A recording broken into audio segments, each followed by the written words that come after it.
Welcome to Ask Me When It's Over, a series where I look back at my 30-plus year career and I share my insights and experience. The series name comes from a response I would often give as I was working full-time, traveling a lot, had 2 marriages, 4 kids, a stepson, and many pets, and people would ask, "How do you do it?" And I would say, "I don't know. Ask me when it's over." Now, this is an introduction episode where I share a little bit about my background, who I am, and why I'm doing this series. I'll give a brief career summary and a personal history so you can better understand who is this lady. Now, life has changed a lot, and we're not in person as much, and I thought this is a way of giving back, of mentoring and sharing my experience with those who don't have time to sit down with someone in a cafeteria anymore or a break room and just ask the questions about, how did you do this? And how do you balance kids and work and soccer practice and pets? And what do you do if you're sick? And all the things you might want to ask somebody who's a little bit older and been around the block a few times and might have some thoughts for you. So I thought I'd do this series and put it out there and see what comes of it. Imagine we're sitting in a cafeteria in a break room and we have maybe 5-10 minutes each time, and each time there'll be different topics.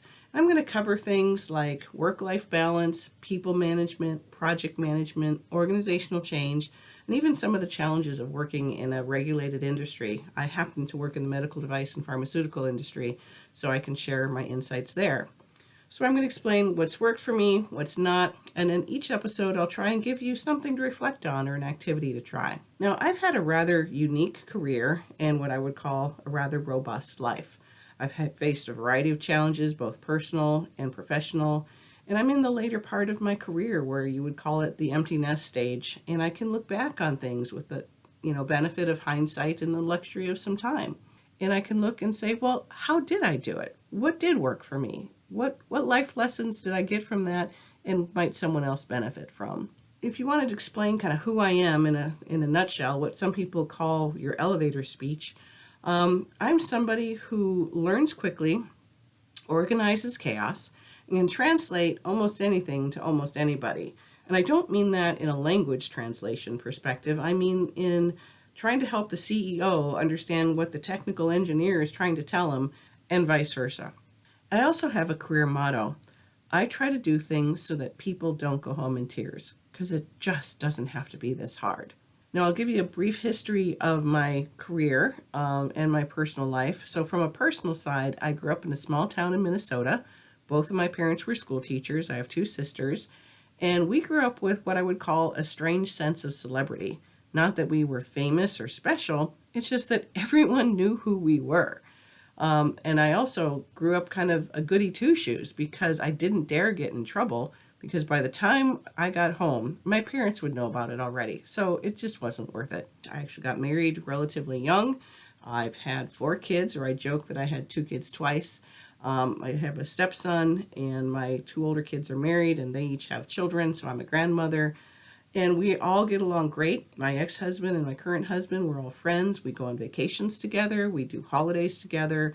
And we jokingly call it me and my 2 husbands and all our kids. And we've said we should do a sitcom, but no one would believe us. My family has had a big impact on my career and vice versa, going all the way back to my college days. I got through college in 3.5 years while married, pregnant, and running a business with my first husband. And I figured out really quickly how I learned, and I look back at that part of my life and truly wonder, okay, how did I do that? I went to college intending to teach. I just didn't want to teach children.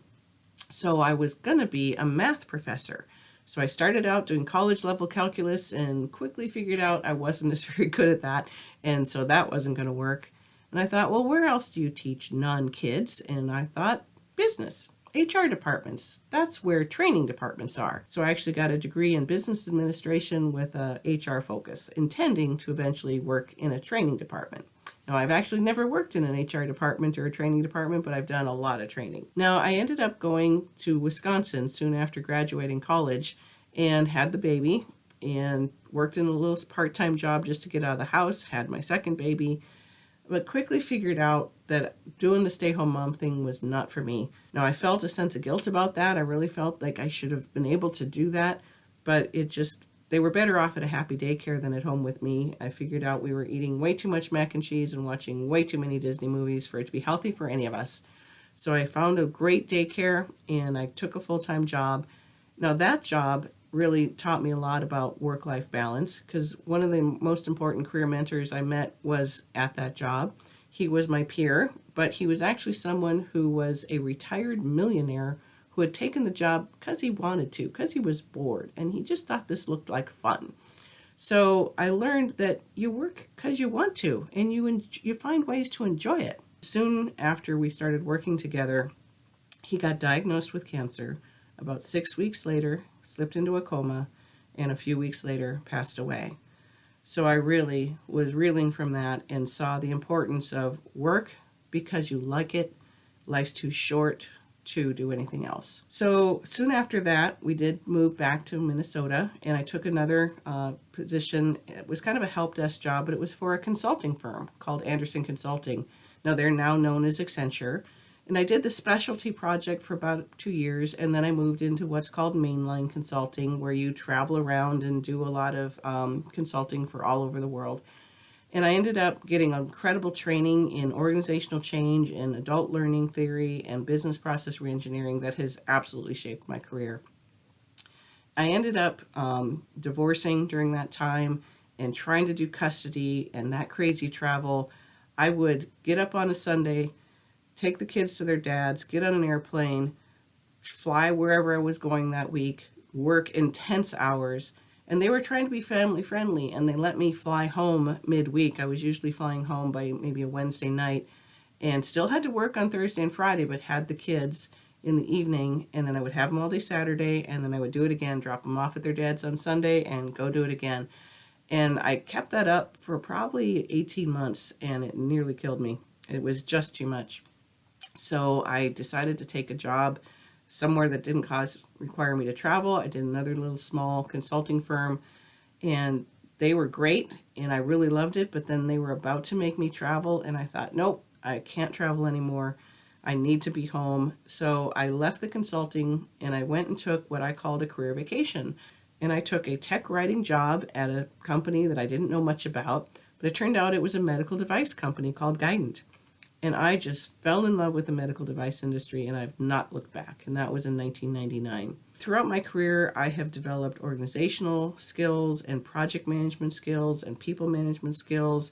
I ended up, getting up to a director level position when I was at Boston Scientific. And then I ended up leaving and going back to consulting in 2013 because I just love consulting, and it was a great role for me. In fact, I feel like Goldilocks. I've done large, medium, and small consulting firms, and that one felt just right. And I really did well, and I ended up in a what they call managing director position. I was in charge of a global team that was doing consulting in the medical device and pharmaceutical companies, and I just loved it. In 2020, our company got bought by another firm, and there was a lot of change, and it's not that I can't handle change, but there was a lot going on in 2020. We all know there was the pandemic. There was a lot going on in my personal life with some health issues for myself and some family members, and it just got to be too much. And as they say, you have to admit sometimes that it's okay to not be okay, and that's where I was, and I'm sure there'll be some episodes about that. And I ended up deciding I needed to step down from the executive leadership position, which again, I felt a real sense of failure as a woman to have reached that position and then make the choice to step down. They were very understanding and supportive. And it got to the point where, you know what, it just was time to step away. I have great respect for the company I was part of and all the people there, but I decided to just go out on my own. And that's what I'm doing now. I'm a consultant on my own, working with clients who know me, and I'm loving it. I've got much better work-life balance. Now let's talk about the activity for this episode. So think about your own elevator speech. How would you describe who you are, what you do, and what motivates you in a short couple sentences? And also think about what ways your personal life has affected your professional life and vice versa. Now, that wouldn't necessarily have to be part of your elevator speech, but as you're forming your elevator speech and thinking about what you're good at and what motivates you, even if you don't say those parts, it actually matters to figure those things out because it probably influences you more than you realize. So that's it for today's introduction episode of Ask Me When It's Over. Be sure to hit the subscribe button and click the notification bell if you'd like to be notified when new episodes come out. And we'll see you next time on Ask Me When It's Over.